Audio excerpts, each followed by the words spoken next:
बीड जिल्ह्यामध्ये आणि मराठवाड्यामध्ये ऊस उत्पादक शेतकरी मोठ्या प्रमाणामध्ये आंदोलन करत आहेत। शेतकऱ्यांची मागणी आहे की ऊसाला प्रति टन 4,000 रुपये एवढा भाव देण्यात यावा, मात्र कारखानदार तो भाव देण्यासाठी तयार नाही।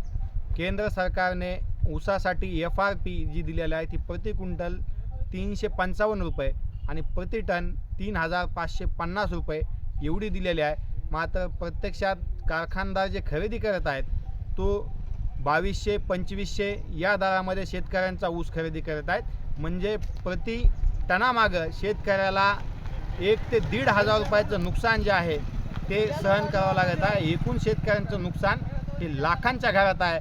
शेतकऱ्यांची मागणी ही अगदी रास्त आहे। ऊसाला 4,000 रुपये प्रति टन हा भाव मिळालाच पाहिजे आणि वाढत्या महागाईनुसार त्याच्यामध्ये पुन्हा सुधारणा झाली पाहिजे।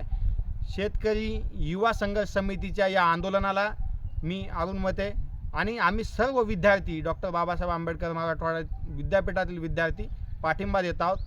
हे आंदोलन असंच जोरदार सुरू राहील जोपर्यंत मागण्या मान्य होत नाहीत तोपर्यंत। धन्यवाद।